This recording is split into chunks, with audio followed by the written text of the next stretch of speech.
Hello everyone, welcome to my channel M achiever.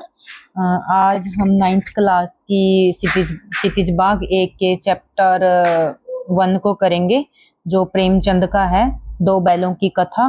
क्योंकि जो STET का एग्जाम है उसमें 20 नंबर की एनसीईआरटी बुक से क्वेश्चन आते हैं। आज हम 9th की बुक का प्रेमचंद के दो बैलों की कथा वाला चैप्टर है वो पढ़ेंगे। सबसे पहले तो हम प्रेमचंद के जीवन परिचय को पढ़ेंगे, क्योंकि जीवन परिचय से मोस्टली क्वेश्चन आते ही हैं। तो सबसे पहले मैं थोड़ा स्पीड में पढ़ूंगी, क्योंकि ये थोड़ा चैप्टर है वो लेंथी है, तो इम्पोर्टेंट पॉइंट आपको मैं बताती चलूंगी। प्रेमचंद का जन्म सन 1980 में बनारस के लम्ही गांव में हुआ था। जैसे आपको ये याद रखना है कहाँ पर हुआ था। 1980 में बनारस के लम्ही गांव में हुआ था। उनका मूल नाम धनपत राय था। जो प्रेमचंद है उनका मूल नाम धनपत राय था। प्रेमचंद नाम, जैसे मैंने उपन्यास करवाए थे ना आपको, उसमें प्रेमचंद नाम किसने दिया था इसको, मुंशी प्रेमचंद को? तो दया नारायण निगम ने दिया था। ये आपको फैक्ट याद होने चाहिए। प्रेमचंद का बचपन अभाव में बीता और शिक्षा बीए तक ही हो पाई। उन्होंने शिक्षा विभाग में नौकरी की, परंतु असहयोग आंदोलन में सक्रिय रूप से भाग लेने के लिए सरकारी नौकरी से त्याग पत्र दे दिया और लेखन कार्य के प्रति पूरी तरह समर्पित हो गए। सन 1936 में इस महान कथाकार का देहांत हो गया। आपको ये याद रखना है, इसके जन्म कब हुई और मृत्यु कब हुई। प्रेमचंद की कहानियां मानसरोवर 8 भागों में संकलित है। जो प्रेमचंद की कहानियां है ना, वो जो मानसरोवर में 8 भागों में संकलित है। ये मोस्ट इंपोर्टेंट है, ये अपने याद रखना है। सेवा सदन, प्रेमाश्रम, रंगभूमि, कायाकल्प, निर्मला, गबन, कर्मभूमि, गोदान, इनके प्रमुख उपन्यास हैं। देखो, मैंने जब आपको उपन्यास करवाए तो सबको ट्रिक के साथ करवाया था। तो यहाँ देखो, वहां के करे हुए उपन्यास अब हमें यहाँ पर काम आएंगे। उन्होंने हंस, जागरण, माधुरी आदि पत्रिकाओं का संपादन किया। ये आपको याद रखनी है, कौन कौन सी पत्रिकाओं का प्रेमचंद जी ने संपादन किया। कथा साहित्य के अतिरिक्त प्रेमचंद ने निबंध और अन्य प्रकार की गद्य लेखन भी प्रचुर मात्रा में किया। प्रेमचंद साहित्य को सामाजिक परिवर्तन का सशक्त माध्यम मानते थे। उन्होंने जिस गांव और शहर के परिवेश को देखा, जिया, उसी की अभिव्यक्ति कथा साहित्य में मिलती है। किसानों और मजदूरों की दयनीय स्थिति, दलितों का शोषण, समाज में स्त्री की दुर्दशा और स्वाधीनता आंदोलन उनकी रचनाओं का मूल विषय है। देखो, जो प्रेमचंद जी ने उपन्यास लिखे हैं, कहानियां लिखी हैं, उनके अंदर उसने किस चीजों का वर्णन किया है? किसानों और मजदूरों की दयनीय स्थिति का वर्णन किया है, और समाज में स्त्री की दुर्दशा का वर्णन किया है। तो स्वाधीन आंदोलन में इन रचनाओं का मूल विषय रहा है। प्रेमचंद के कथा साहित्य का संसार बहुत व्यापक है। उसने मनुष्य की नहीं, पशु पक्षियों को भी अद्भुत आत्मीयता मिली है। बड़ी से बड़ी बात को सरल भाषा में सीधे और संक्षेप में कहना प्रेमचंद की लेखन का प्रमुख विशेषता रही है। अब देखो, उसके लेखन की प्रमुख विशेषता क्या रही है? अभी वो जो बड़ी से बड़ी बात को भी सरल भाषा में अच्छे से कह देते थे। अब उनकी भाषा की बात है। प्रेमचंद की भाषा कैसी थी? उनकी भाषा सरल, संजीव, मुहावरेदार है। उन्होंने अरबी, फारसी, अंग्रेजी के प्रचलित शब्दों का उपयोग कुशलता पूर्वक किया है।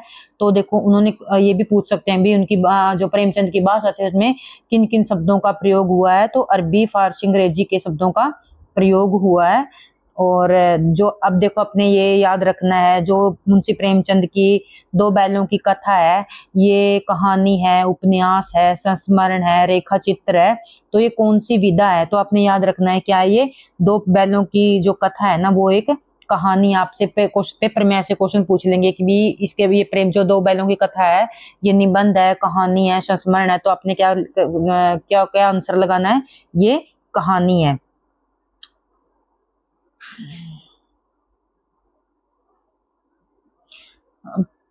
प्रेमचंद दो बैलों की कथा के माध्यम से प्रेमचंद ने कृषक समाज और पशुओं के भावात्मक संबंध का वर्णन किया है।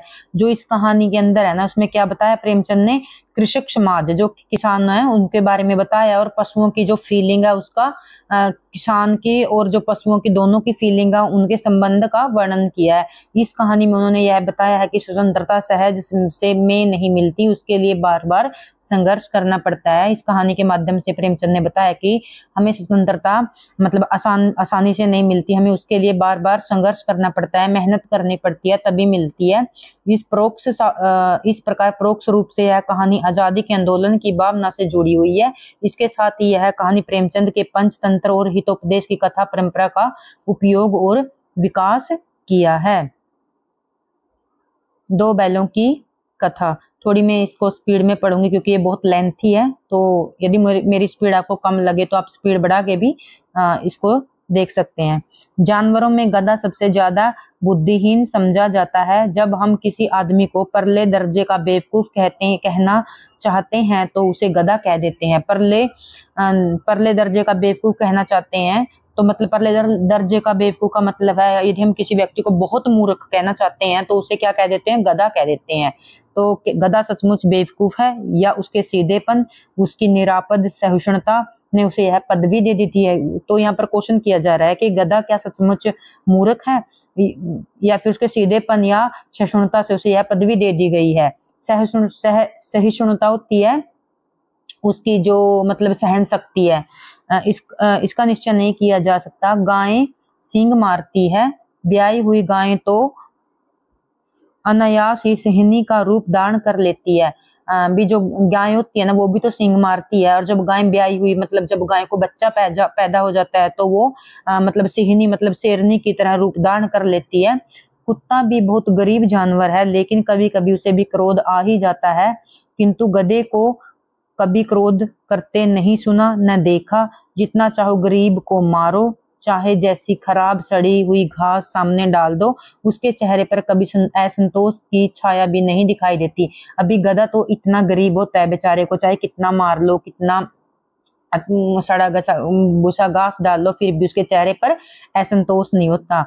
बैसाख में चाहे एक आध बार कुलेल कर लेता हो, पर हमें तो उसे कभी खुश होते नहीं देखा गया। अभी बैसाख का महीना होता है, उसमें ना कई बार जो गधा होता है कुलेल मतलब कलोल करता है, क्रीड़ा करता है, खेलता है बैसाख के महीने में, तो भी उस समय थोड़ा बहुत है जो वो गधा है खुश हो जाता है, खुश होते देखा है। उसके चेहरे पर विषाद स्थायी रूप से छाया रहता है। विषाद का मतलब होता है, विषाद बोलते हैं निराशा, स्थायी मतलब परमानेंट, हमेशा।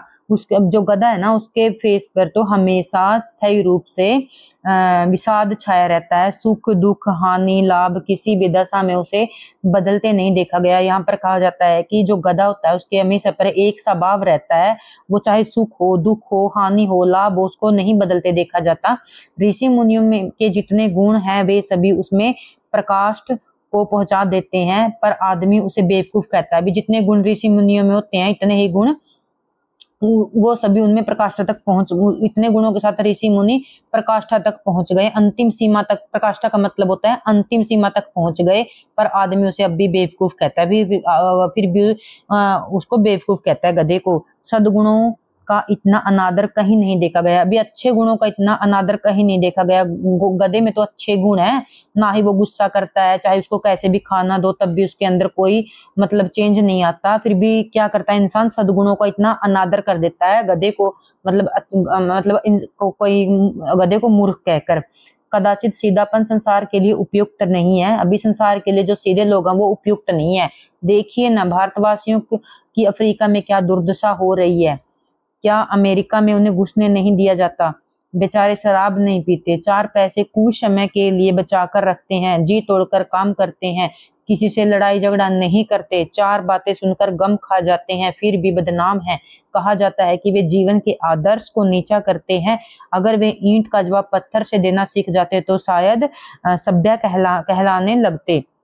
जापान की मिसाल सामने है, एक ही विजय ने उसे संसार की सभ्य जाति में गण्य बना दिया, सम्मानित बना दिया, गिनने योग्य बना दिया। जो जापान की विजय है उससे क्या हुआ, उसे विश्व में गिनने के योग्य बना दिया। तो देखो उन्होंने तो जो भारतीयों की दशा अफ्रीका में है, तो उन्होंने ईंट का जवाब पत्थर से नहीं दिया, उन्होंने सब कुछ बर्दाश्त कर लिया। तो जापान में जो लड़ाई हुई थी उसके बाद उनकी एक विजय ने क्या कर दिया, उनको गिनने योग्य बना दिया। लेकिन गधे का एक छोटा भाई और भी है जो उससे कम गधा है, और वह है बैल, जिसका अर्थ हम गधे का प्रयोग करते हैं, कुछ उसी से मिलते जुलते अर्थ में बछिया के ताऊ का प्रयोग करते हैं। बछिया के ताऊ किसे कहा जाता है, बैल को। यहाँ पर बैल की बात हो रही है। कुछ लोग बैल को शायद बेवकूफों में सर्वश्रेष्ठ कहेंगे, मगर हमारा विचार ऐसा नहीं है। बैल कभी कभी मारता भी है, कभी कभी अड़ियल भी देखने में आता है, और कई रीतियों से अपना असंतोष प्रकट कर देता है, अतएव उसका स्थान गधे से नीचा है।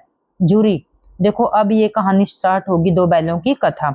जो इसके आपको पात्र भी याद रखने, इसमें कोई ज्यादा पात्र नहीं है। एक पात्र तो इसमें ये है, एक पात्र तो इसमें जूरी है, सॉरी, एक पात्र तो इसमें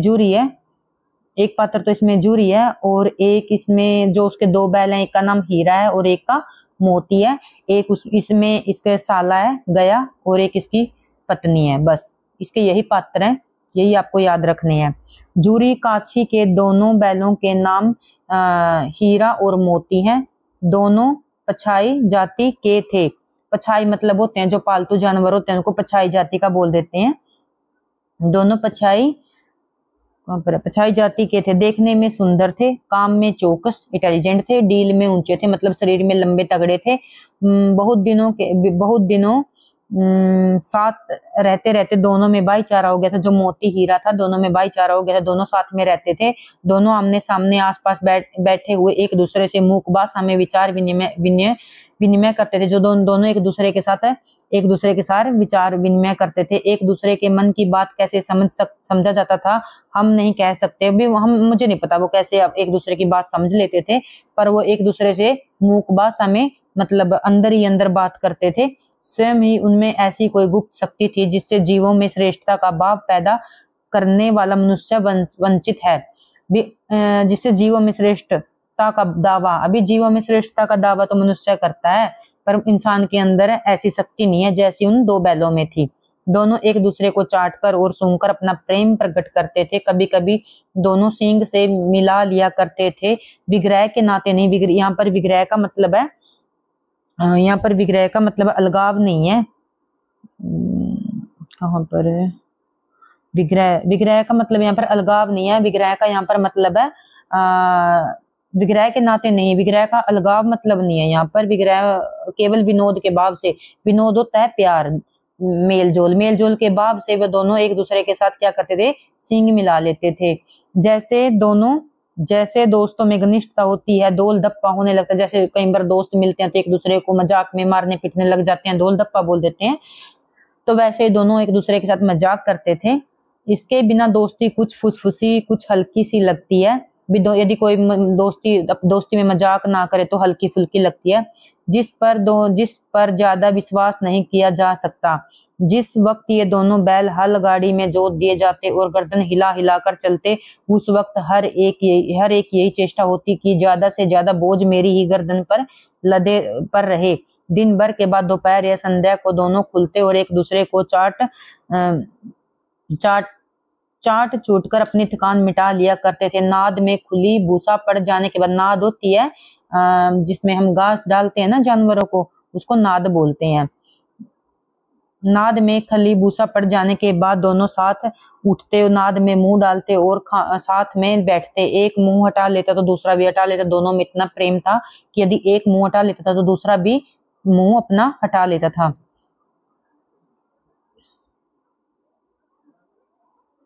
संयोग की बात, जूरी ने एक बार गोसाई को ससुराल भेज दिया। संयोग की बात है कि एक बार गोई को ससुराल भेज दिया। गोई का मतलब है यहाँ पर बैलों की जोड़ी। गोई का मतलब यहाँ पर क्या है, दो बैलों की जोड़ी। ससुराल भेज दिया, बैलों को क्या मालूम कि वे क्यों बेचे जा रहे हैं। समझे मालिक ने हमें वो दोनों समझे कि मालिक ने हमें बेच दिया है। अपना यूं बेचा जाना उन्हें अच्छा नहीं लगा। जो हीरा मोती थे उन्होंने अपने मन में सोचा कि जो उनका मालिक है जूरी, उन्होंने हमें बेच दिया है, और दोनों को अपना बेचा जाना अच्छा नहीं लगा। तो दोनों मन ही मन सोचते हैं, कौन जाने पर जूरी के साले गया को घर तक गोई गोई होते हैं, बैलों की जोड़ी को ले जाने में दांतों पसीना आ गया। जो दोनों बैल थे वहां से जाना नहीं चाहते थे, तो जो उसके साला था गया, उसको वहां घर तक ले जाने में बहुत ज्यादा दिक्कत और परेशानी हुई। जाने में तो पीछे से हाँकता हाँकता तो दोनों दाएं बाएं भागते, यदि उनको पीछे से मारता था तो वो दाएं बाएं भाग जाते थे। पगहैया पकड़कर आगे से खींचता तो दोनों पीछे की ओर जोर लगाते थे। मारता तो दोनों सींग नीचे करके हुंकारते। अगर ईश्वर ने उन्हें वाणी दी होती तो जूरी से पूछते, दोनों आपस में बात कर रहे हैं यहाँ पर हीरा मोती, तो वो जूरी से पूछते, हम गरीबों को, यहाँ पर दोनों बैलों के मन में बात चल रही है, तो जूरी से पूछते, तुम हम गरीबों को क्यों निकाल रहे हो? तो यहाँ पर दोनों बैल आपस में कह रहे हैं कि भी तुम, जूरी से कह रहे हैं, तुम हम गरीबों को क्यों निकाल रहे हो? हमें तो तुम्हारी सेवा करने में कोई कसर नहीं उठा रखी। अगर इतनी मेहनत से काम न चलता तो और भी काम कर लेते। हमें तो तुम्हारी चाकरी में मर जाना कबूल था, अभी हम तो तुम्हारे घर पे मर जाना कबूल था। हमें कभी दाने चारे की शिकायत नहीं की, अभी आपने जैसा भी हमें दाना चारा दिया हमने को भी, आप जूरी से कह रहे हैं कि भी हमने कभी शिकायत नहीं की। तुमने जो कुछ खिलाया वह सिर झुकाकर खा लिया। तुमने हमें जालिम के हाथों क्यों बेच दिया? यहाँ पर दोनों बैलों के बीच में बात चल रही है, अपने मन के अंदर सोच रहे हैं। संध्या के समय दोनों बैल अपने नए स्थान पर पहुंच गए। संध्या मतलब शाम को वो दोनों अपने गया जो जूरी का साला था उसके घर पहुंच गए। दिन भर भूखे थे, लेकिन जब नाद, मैंने यहाँ पर आपको नाद का मतलब बताया था, जहाँ पर जानवरों को खाना चारा डाला जाता, नाद पर गए तो एक ने भी उसमें मुंह नहीं डाला। दिल बारी हो रहा था, जिसने उन्होंने अपने घर समझ रखा था वहां से वह छूट गया था, और नया घर, नया गांव, नए आदमी उन्हें बेगाने लग रहे थे। देखो, जब वो नए घर में जाते हैं तो हमें भी अजीब लगता है, तो दोनों बैलों हीरा और मोती को भी वो जगह अजीब लग रही थी। दोनों ने अपनी मुकबात समय सलाह की, एक दूसरे की कनखियों से होता है एक दूसरे को टेढ़ी आंखों से देखना, तिरछी नजर से देखना, से देखा और लेट गए। जब गांव में सोता पड़ गया, मतलब सभी सो गए, तो दोनों जोर मारकर पगे तुड़ाने डाले। तो पगे का यहाँ पर अर्थ है रस्सी। तुड़ा डाले और घर की तरफ चले। दोनों ने रस्सी तड़वा ली और मोती और हीरा वहां से भाग चले। पगे बहुत मजबूत थे, पगे होते हैं रस्सियां, बहुत मजबूत थे। अनुमान न हो सकता था कि दोनों बैल उन्हें तोड़ सकेगा, पर दोनों ने इस समय दूनी शक्ति आ गई। दूनी शक्ति का मतलब डबल शक्ति आ गई। एक एक झटके में रस्सियां टूट गई और दोनों हीरो और मोती वहां से भाग गए। जूरी प्रातःकाल सोकर उठा तो देखा कि दोनों बैल चरनी पर खड़े थे। चरनी मतलब जहां पर उनको बांधते हैं और खाना खाते हैं, दोनों वहां पर खड़े थे। दोनों की गर्दनों में आधा आधा गिराव लटक रहा था। गिराव का मतलब होता है मतलब जो फूंस वाली रस्सी होती है, गिराव लटक रहा था। उनके गले में बांधने वाली रस्सी को गिराव बोलते हैं। घुटने तक पांव कीचड़ से भरे हुए थे और दोनों की आंखों में विद्रोह में स्नेह झलक रहा था। विद्रोह भी था और प्यार भी था। विद्रोह इसलिए था कि वो सोच रहे थे कि इन्होंने हमें गया को बेच दिया है, और प्यार भी था। जूरी बैलों को देखकर स्नेह से गदगद हो गया। गदगद मतलब खुश हो गया, दौड़कर उन्हें गले लगा लिया, प्रेमालिंगन करने लगा। प्रेमालिंगन मतलब उनको प्यार से अपने गले से लगा लिया। चुंबन का वह दृश्य बड़ा ही मनोहर था। गांव और घर के लड़के जमा हो गए, तालियां बजा बजा कर उनका स्वागत करने लगे। गांव के इतिहास में यह घटना अभूतपूर्व न होने पर भी महत्वपूर्ण थी। बाल सभा ने निश्चय किया कि दोनों पशु वीरों को अभिनंदन पत्र देना चाहिए। कोई अपने घर से रोटियां लाया, दोनों पशुओं के लिए कोई अपने घर से रोटियां लाया, कोई गुड़ लाया, कोई चोकर, कोई भूसी। तो उनमें जो बालक थे वो कह रहे थे, एक बालक ने कहा, ऐसे बैल किसी के पास न होंगे। दूसरे ने समर्थन किया, इतनी दूर से दोनों अकेले चले आए। तीसरा बोला, बैल नहीं है, वे तो जन्म के आदमी है। इसका प्रतिवाद करने का किसी को साहस न हुआ। जूरी की स्त्री ने बैलों को द्वार पर देखा तो जल उठी, बोली, कैसे नमक हराम बैल हैं कि एक दिन वहां पर काम न किया, भाग खड़े हुए। तो जो जूरी की वाइफ है वो बोलती है कि दोनों नमक हराम है, काम तो किया नहीं गया, और वहां से भाग खड़े हुए। तो स्त्री ने जूरी ने अपने बैलों के यह अपेक्ष न सुन सका। नमक हराम क्यों है, चारा दाना न दिया होगा तो क्या करते। तो जूरी कहता है उसकी वाइफ को कि भी बैलों को चारा पानी नहीं दिया होगा, तो इसलिए वहां से भाग आए। स्त्री ने रोब में कहा, बस तुम ही तो बैलों को खिलाना जानते हो, और तो सभी पानी पिलाकर रखते हैं। वो अपने पति को बोलते हैं कि बस तुम ही खिलाना जानते हो, और तो बैलों को बस पानी ही पिलाते हैं। जूरी ने चिढ़ाया, चारा मिलता तो क्यों भागते। जूरी यहाँ पर कहता है कि यदि बैलों को चारा मिलते तो वो क्यों भागते। यहाँ पर वो अपनी पत्नी को चिढ़ा रहा है। स्त्री चिड़ी, और वहां पर वो चिढ़ भी गई। भागे इसलिए कि वे लोग तुम जैसे बुद्धुओं की तरह बैलों को सहलाते नहीं है, खिलाते हैं। वो अपने पति को कहती है कि वो तुम जैसे बैलों को सहलाते नहीं है, क्योंकि वो अपने उनको सहलाना मतलब प्यार से उनको उनके सिर पे हाथ फेरता था और उनको प्यार करता था। तो वो कहती है कि वो उनको सिर्फ खिलाते हैं, रगड़ कर जोतते हैं, अभी उनसे काम करवाते हैं। ये ठहरे दोनों कामचोर। वो कहती है कि ये दोनों तो कामचोर हैं, भाग निकले। अब देखूं कहाँ से खली और चोकर मिलता है। वो कहती है कि मैं इनको अब खली और चोकर नहीं दूंगी, सूखे भूसे के सिवा कुछ नहीं दूंगी, चाहे मर जाएं। उसकी वाइफ गुस्से में कह देती है, जूरी की पत्नी। वही हुआ। मजूर को कड़ी तक ताकीद कर दी गई कि बैलों को खाली सूखा भूसा दिया जाए, जो उनको खाना देता था मजूर। उनको कह दिया गया कि अब इनको सूखा खाना देना है। बैलों ने नाद में मुंह डाला तो फीका फीका खाना लगा, न कोई चिकनाहट न कोई रस। क्या खाएं, आशा भरी आंखों से द्वार की ओर ताकने लगे। जूरी ने मजूर से कहा, थोड़ी सी खली क्यों नहीं डाल देते। तो वहां पर जूरी उसको मजूर को कह देता कि तुम थोड़ी सी खल डाल दो। जो खली होती है ना पशुओं के, हम अपने घर में भी डालते हैं, उसको बोलते हैं खली।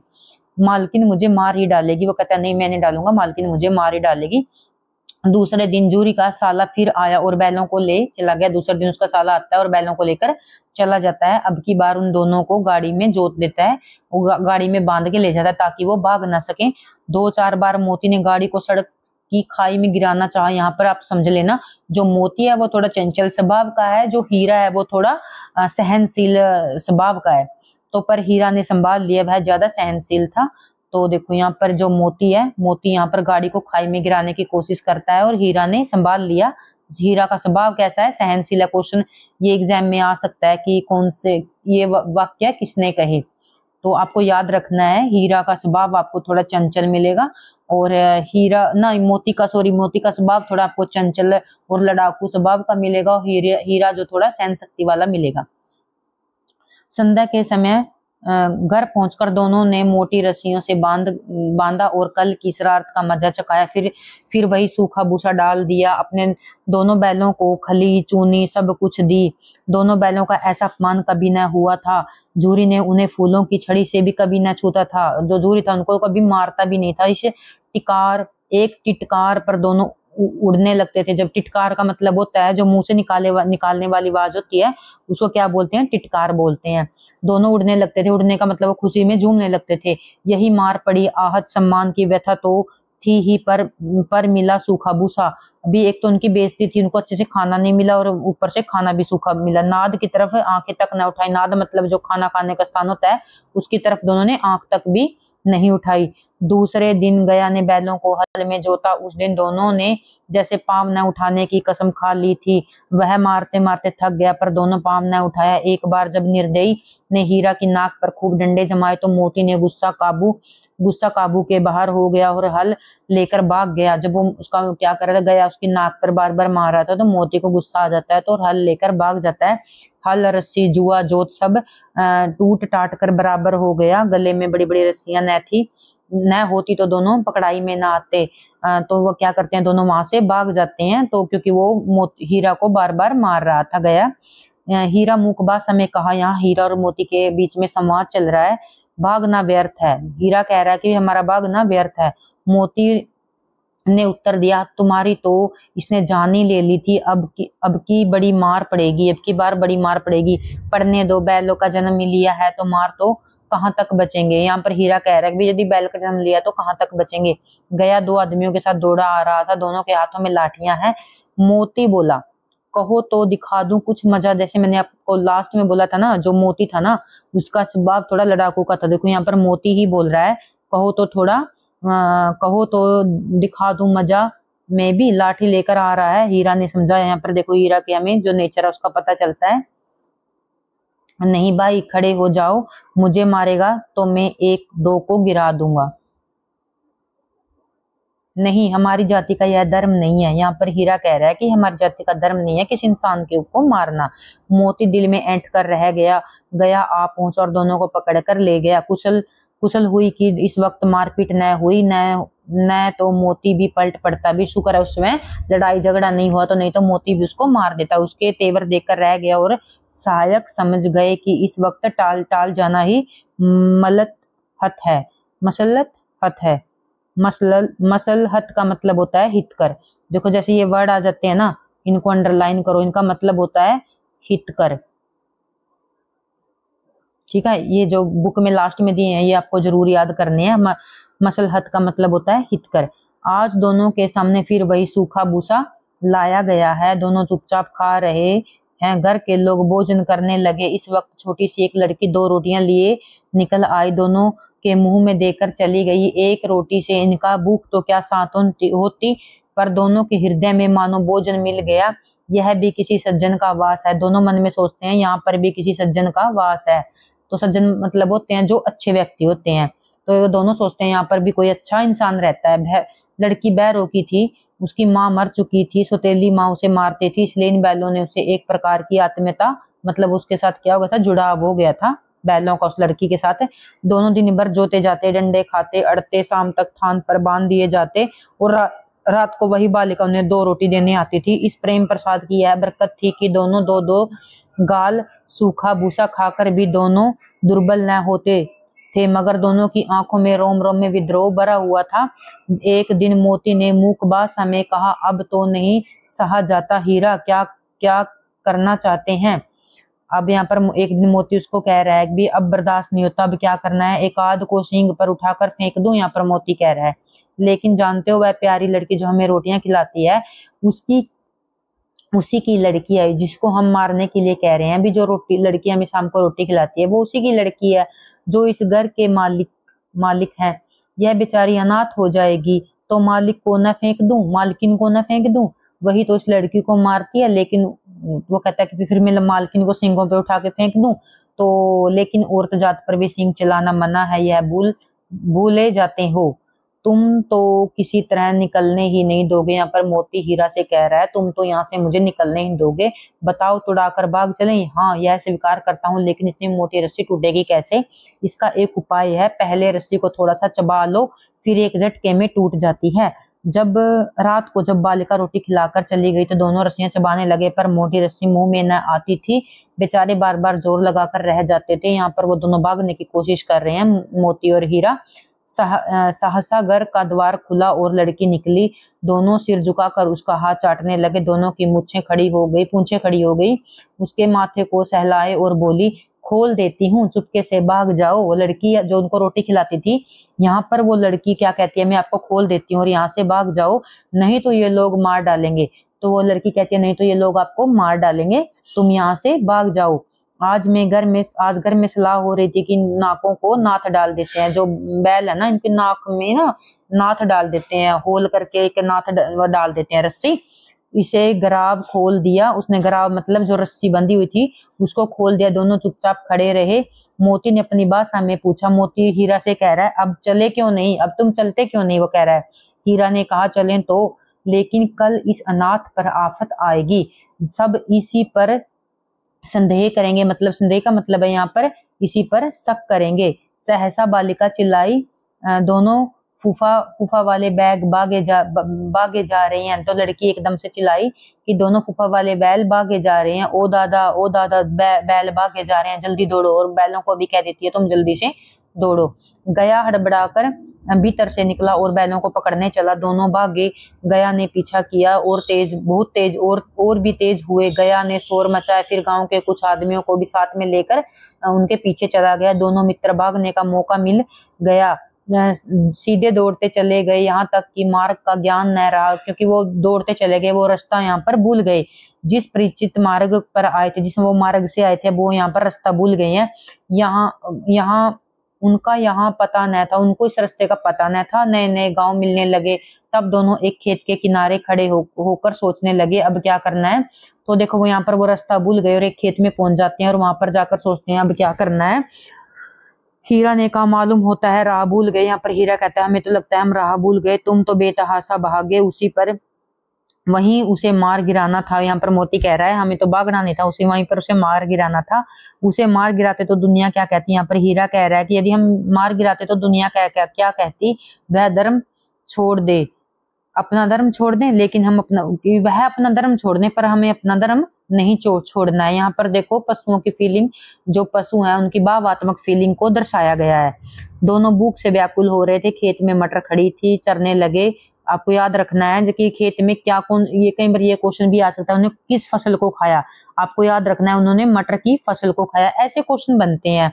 ठीक है, तो दोनों रह रहकर आहट ले रहे थे, कोई आता तो नहीं।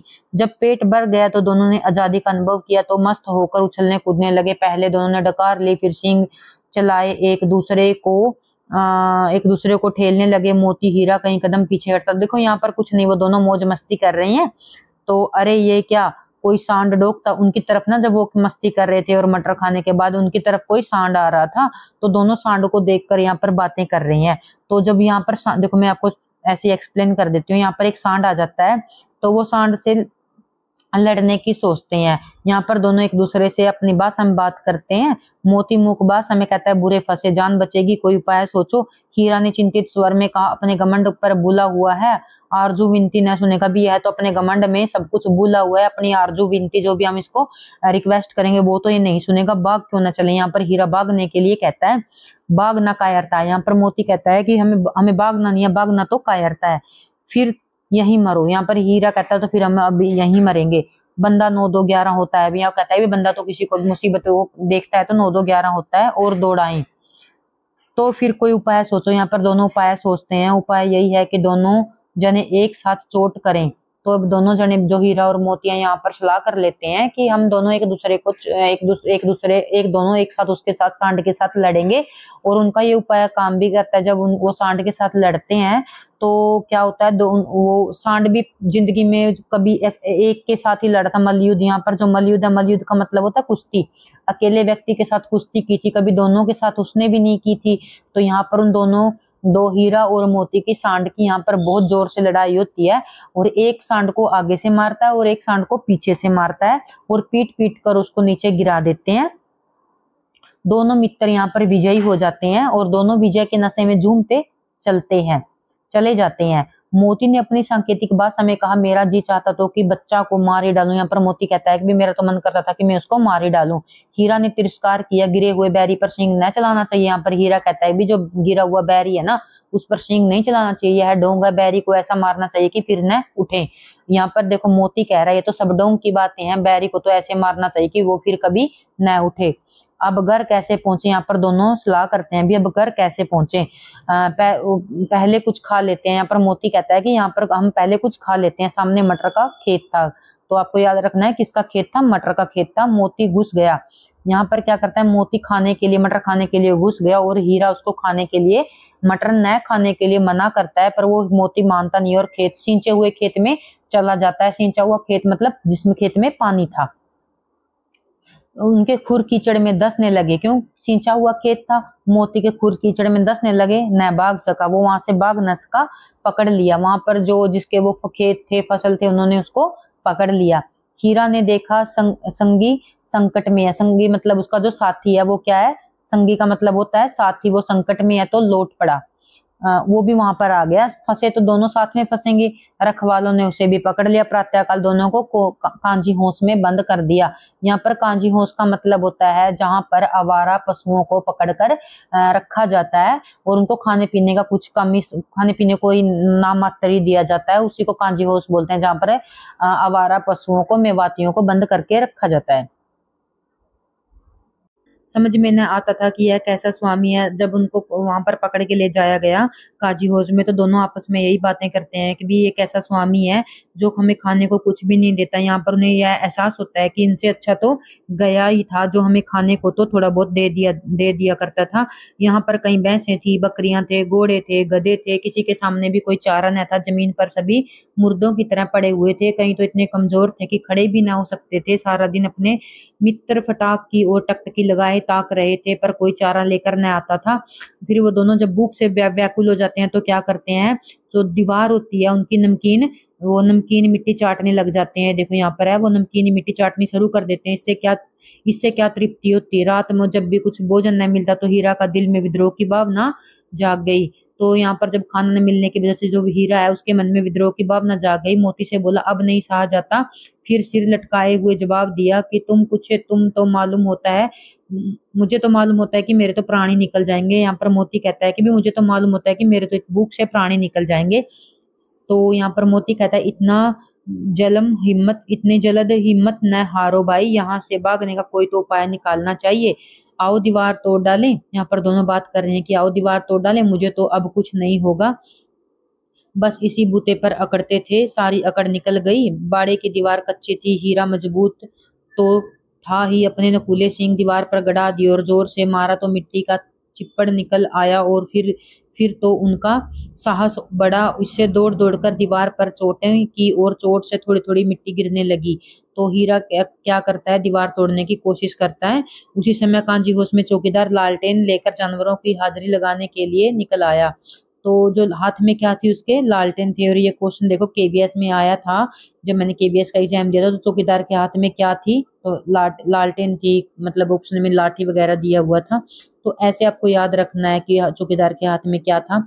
लेने आया हीरा का उजड़पन देखकर उसने कई डंडे और रसीद दिए और मोटी सी रस्सी के साथ बांध दिया, जो रस्सी ने दीवार गिराने की कोशिश की थी। इससे काजी होश का जो चौकीदार था उससे ने क्या किया, हीरा को रस्सी के साथ बांध दिया। मोती ने पड़े पड़े कहा, आखिर मार खाई क्या मिला। यहाँ पर दोनों एक दूसरे के साथ बात करते हैं। तो फिर उसके बाद क्या होता है, हाँ बात तो है, अच्छा तो ला फिर मैं थोड़ी जोर लगाता हूँ। तो वो दोनों एक दूसरे के साथ बात करते हैं। बात करने के बाद यहाँ पर मोती कहता है, चल मैं थोड़ा जोर और लगा के देख लेता हूँ। मोती ने दीवार उसी जगह से सींग मारा जिस जगह से हीरा ने मारा था। थोड़ी सी मिट्टी गिरी और फिर हिम्मत बढ़ी, वहां पर मिट्टी गिरी। फिर दीवार में सींग लगाकर इस तरह जोर करने लगा कि किसी प्रतिद्वंदी से के साथ लड़ रहा हो। दोनों मतलब ऐसे जोर लगाकर उनको दीवार को गिराने लगा, जैसे प्रतिद्वंदी मतलब जो जिसके साथ हम लड़ाई करते हैं उसके ऐसे लड़ने लगा। आखिर 2 घंटे की जोर की आजमाई के बाद दीवार ऊपर से लगभग एक हाथ गिर गई। दूनी शक्ति के साथ धक्का मारा तो आधा दीवार गिर गई। दीवार का गिरना था कि अधमरे से पड़े हुए जानवर चेत हो उठे। तीनों घोड़ियां सरपट भाग निकली। क्या भाग निकली, घोड़ियां। फिर बकरियां निकली, बकरियां भी भाग गई। बाद में भैंसें भी खिसक गई। पर अभी जो गधे जो कि त्यों खड़े हुए थे। ये क्वेश्चन आ सकता है कि जो कांजी होश था उसमें से कौन सा जानवर नहीं भागा। आपको याद रखना है गधे नहीं भागे थे। हीरा ने पूछा, तुम दोनों क्यों नहीं भागते। एक गधे ने कहा, जो कहीं फिर से पकड़ लिए जाएं तो। वो कहते हैं कि यदि हम फिर से पकड़ लिए तो इसलिए नहीं हम भाग रहे। तो डर लगता है हम यहीं खड़े रहेंगे। वो कहता है कि हमें तो डर लगता है, हम तो यहीं खड़े रहेंगे। आधी रात से ऊपर जा चुकी थी। दोनों गधे अभी भी खड़े सोच रहे थे कि भागे या न भागे। और मोती अपने मित्र की रस्सी तोड़ने में लगा हुआ था। मोती ने दीवार गिरा दी। हीरा को मोटी रस्सी के साथ बांधा हुआ था। तो यहाँ पर मोती उसकी रस्सी तोड़ने में लगा हुआ था। जब वह हार गया तो हीरा ने कहा कि तुम जाओ। तो यहाँ पर देखो दोनों के अंदर कितना प्रेम है, आपको यहाँ इससे पता चलेगा। देखो वो उससे कहता है, मोती अपने मित्र की रस्सी तोड़ने में लगा हुआ था। तो जब वह हार गया तो हीरा ने कहा, तुम भाग जाओ, मुझे यहाँ पड़ा रहने दो, शायद कहीं भेंट हो जाएगी। यदि हम जिंदे रहे तो हमारी कहीं भेंट हो जाएगी। मोती की आंखों में आंसू लाकर कहा मोती ने आंखों में आंसू लाकर कहा, मुझे इतना स्वार्थी समझते हो हीरा। हम तुम इतने दिन एक साथ रहे, आज तुम विपत्ति में पड़ गए तो मैं तुम्हें छोड़कर अलग हो जाऊंगा। देखो कितनी अच्छी बात है, दोनों में कितना प्रेम दिखाया गया है। यहाँ पर उन दोनों के अंदर कितना प्यार प्यार का भाव दिखाया गया है। हीरा ने कहा, बहुत मार पड़ेगी, लोग समझ जाएंगे तुम्हारी शरारत है। हीरा यहाँ पर कहता है कि ये लोग समझ जाएंगे कि ये तुम्हारी शरारत है। मोती गर्व से बोला, जिस अपराध के लिए तुम्हें गले में बंधन पड़ा है उसके लिए अगर मेरी जान भी चली जाए तो क्या चिंता है। इतना तो हो ही गया है कि 9-10 प्राणियों की जान बच गई, वो हमें आशीर्वाद देंगे। यह कहते हुए मोती क्या करता है, उन गधों को सींग मार मार के उन बाड़े से बाहर निकाल देता है और अपने बंधु के पास जाकर सो जाता है, क्योंकि उससे हीरा की रस्सी नहीं टूटती और वो हीरा के पास ही बैठ जाता है। वो अकेला वहां से नहीं भागता। बोर मतलब सुबह का टाइम होते ही मुंशी और चौकीदार तथा अन्य कर्मचारियों में कैसी खलबली मची, इसके लिखने की जरूरत नहीं, इसको लिखने की जरूरत नहीं है, बस इतना ही काफी है कि मोती की खूब मरम्मत हुई और मोटी रस्सी से बांध दिया।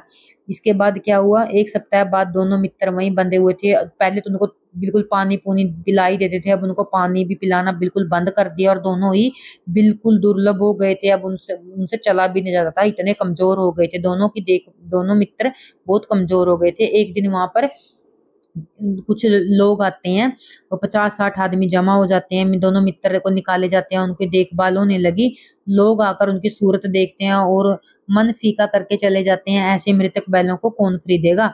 एक साहस, एक दड़ियल आदमी जिसकी आंखें लाल थी और मुद्रा अत्यंत कठोर आया और दोनों मित्रों के कुलों में उंगली गोदकर मुंशी जी से बातें करने लगा। उनका चेहरा देखकर अंतर्ज्ञान से दोनों मित्रों के दिल कांप उठे। वह कहने लगे कि उन्होंने क्या टटोल रहा है, इस विषय में उन्हें कोई संदेह न हुआ। दोनों एक दूसरे को बीत नेत्रों से देखा और सिर झुका लिया। यहाँ पर जो एक व्यक्ति है दड़ियल साहब, वो उनको खरीद, यहाँ पर मैं आपको ऐसे बता देती हूँ, वो उनको खरीद लेता है थोड़े से पैसों में, और वो उनको लेकर वहां से चला जाता है। अब वो दोनों मतलब जब रास्ते में चल रहे थे तो क्या करते हैं, उनको कुछ गायें दिखाई देती हैं। यह आदमी छुरी चलाएगा। वो दोनों आपस में बातें करते हैं कि ये आदमी तो हम पर छुरी चलाएगा, देख लेना। तो क्या चिंता है, मांस खाल सिंह हड्डी किसी न किसी के काम आ जाएंगे। यहाँ पर हीरा कहता है। नीलाम हो जाने के बाद दोनों मित्र उस दड़ियल के साथ चले गए। दोनों की बोटी बोटी कांप रही थी, बेचारे पांव तक न उठा सकते थे। बह के मारे गिरते पड़ते भागते जाते थे, क्योंकि वह जरा भी चाल धीमी न हो जाने पर जोर से डंडा मार देता था। राह में गाय बैलों का रेवड़ होता है, जहाँ रेवड़ बोलते हैं उसको, जहाँ पर गाय भैंस इकट्ठे क्या करती हैं, खाना, गाय भैंसों का झुंड को बोलते हैं रेवड़। तो नजर आया, सभी जानवर प्रसन्न थे, चिकने थे। चिकने चप्पल, कोई उछल रहा था, कोई आनंद से पागुर कर रहा था। पागुर होता है यहाँ पर, पागुर का मतलब होता है मतलब जुगाड़ करना। कितनी खुशी जीवन था उनका, पर कितने स्वार्थी हैं सब। किसी को चिंता नहीं है कि दो भाई बांधित उनके हाथ पड़े कैसे दुखी हैं, भाई बांधिक के हाथ पड़े कैसे सुखी हैं। सहसा दोनों को ऐसा मालूम हुआ कि यह रास्ता परिचित है। तो मोती और हीरा क्या करते हैं, उस रास्ते को पहचान लेते हैं कि यह तो वही रास्ता है जहाँ पर हम खेतों में आते थे, वही बाग है, वही गांव है। वह प्रतिक्षण उनकी चाल तेज होने लगी। जब उन्होंने अपनी आसपास की सभी चीजों को पहचान लिया तो उनकी सारी थकान दूर हो गई और उनकी चाल भी तेज हो गई। उन्होंने इसी कुएं पर हम पुर चलाने आया करते थे, यह वही कुआं है। वो सभी चीजों को पहचान लेते हैं। मोती ने कहा, हमारा घर नगीच आ गया, मतलब हमारा घर आ गया। हीरा बोला, भगवान की दया है, मैं तो अब घर भागता हूँ, यह जाने देगा, इससे मार गिराता हूँ। वो कहता भी, ये क्यों नहीं जाने देगा, तो मैं मार गिराऊंगा। तो ऐसे करते करते क्या होते हैं, वो अपने घर जूरी के घर पर पहुंच जाते हैं। जूरी द्वार पर बैठा धूप खा रहा था। बैलों को देखते ही दौड़ा और बारी बारी से गले लगाने लगा। मित्रों की आंखों में आनंद के आंसू बहने लगे। एक जूरी का हाथ चाट रहा था। दड़ियल ने आकर बैलों की रस्सियां पकड़ ली और जूरी से कहा, यह मेरे बैल हैं। तो तुम्हारे बैल, जो जूरी कहता है, तो तुम्हारे बैल कैसे हैं, मेवासी खाने से नीलाम करके लाता हूँ। वो कहता है कि ये तो मैं मेवासी खाने से नीलाम करके लाया हूँ, तो मैं समझ सकता हूँ चुराए लिए आते हो, चुपके से चले जाओ। मेरे बैल मैं बेचूंगा तो बिकेंगे, किसी को मेरे बैल को नीलाम करने का क्या अख्तियार है, जाकर थाने में रपट करा दूंगा। ये यहाँ पर जूरी कह रहा है उसको, दड़ियल व्यक्ति को, दड़ियल को। मेरे बैल हैं, इसका सबूत यह है कि मेरे द्वार पर खड़े हैं। दड़ियल जकार कर बैलों को जबरदस्ती पकड़ ले जाने के लिए बढ़ा। उसी वक्त मोती ने सींग चलाया, दड़ियल पीछे हटा, मोती ने पीछा किया। दड़ियल भागा, वहां पर वो व्यक्ति के पीछे लग जाता है मोती, तो वहां से भाग जाता है। मोती पीछे दौड़ता है। गांव के सभी लोग उसको जब मोती उसके पीछे भागता है दड़ियल व्यक्ति के, तो सभी देखते हैं। को दड़ियल दूर खड़ा धमकियां दे रहा था, गालियां दे रहा था, पत्थर फेंक रहा था। तो मोती विजय सूर की भांति उसका रास्ता रोके खड़ा था। गांव के लोग यह तमाशा देख रहे थे और हंस रहे थे। जब दड़ियल हार कर चला गया तो मोती अकड़ता हुआ लौटा। हीरा ने कहा, मैं डर रहा था कि तुम गुस्से से आकर मार न बैठो।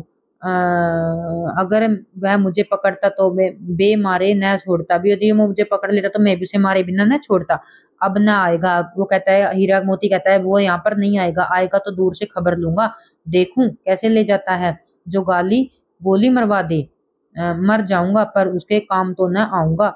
हमारी जान को कोई जान ही नहीं समझता, इसलिए कि हम इतने सीधे हैं।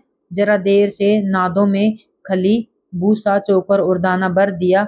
दोनों मित्र खाने लगे। जूरी खड़ा होकर सहला रहा था, दोनों को सहला रहा था और 20 लड़के तमाशा देख रहे थे। सारे गांव में वो उत्साह सा मालूम होता था। उसी समय मालकिन ने आकर दोनों के माथे चूम लिए। इस समय क्या करती है वो मालकिन, जो जूरी की पत्नी थी, वो भी इनके साथ क्या करती है, प्यार करने लगती है, इसका माथा चूमने लगती है। यहाँ पर हमारा जो दो बैलों की कहानी थी प्रेमचंद की, ये चैप्टर खत्म होता है। मैंने पूरी स्पीड में करवाने की कोशिश की है, फिर भी देखो टाइम लग गया, क्योंकि ये चैप्टर थोड़ा लेंथी था और समझ में आना जरूरी था। ये इसके क्वेश्चन है। आपको इसमें देखो ये वाले पार्ट है ना, ये अच्छे से करना चाहिए, क्योंकि जो एस्टेट था जो अब 25 में हुआ था, उसमें यही है कि जो पीछे वर्ड दिए होते हैं इनसे क्वेश्चन पूछ लेते हैं। तो इन वर्डों को आपको अच्छे से करना है। जैसे ये आपको पता होना चाहिए, जो गोई है इसका मतलब क्या होता है, जोड़ी होता है, कुलेल का मतलब क्या होता है, कुलेल का मतलब क्रीड़ा होता है, विषाद का मतलब उदासी होता है। तो आपको इन सबों के इन जो वर्ड है इनके बारे में पता होना चाहिए। और जैसे ये मसलहत है, इसका मतलब होता है हितकर होता है। जब मैंने अपनी प्रिपरेशन की थी, देखो मैंने तो सभी को याद किया था, इनका वर्ड मीनिंग भी क्या याद किया था। मलयुद्ध क्या होता है, कुश्ती होता है, सभी का मतलब वास्ता, सरोकार, कांजी होश का मतलब क्या होता है, ये रहा मेवासी खाना, बाड़ा जहाँ दूसरे खेत आदि से खाने वाले लावारिस चौपाए बंद किए जाते हैं। मतलब आपको इन सब का मतलब पता होना चाहिए। वैसे मैंने सभी वर्ड का मतलब चैप्टर के अंदर बताने की पूरी कोशिश की है। और ये था हमारी 9th क्लास की एनसीईआरटी सिटीज बुक का फर्स्ट चैप्टर। यदि आपको अच्छा लगे तो please like, subscribe my channel और कमेंट जरूर करना, क्योंकि इसको बनाने में मुझे बहुत टाइम लगा है। और यदि कोई मतलब इसमें कोई क्वेरी हो, कोई मुझसे गलती हो गई हो, तो प्लीज वो भी सजेशन मुझे आप सभी जरूर देना। Thank you watching my video.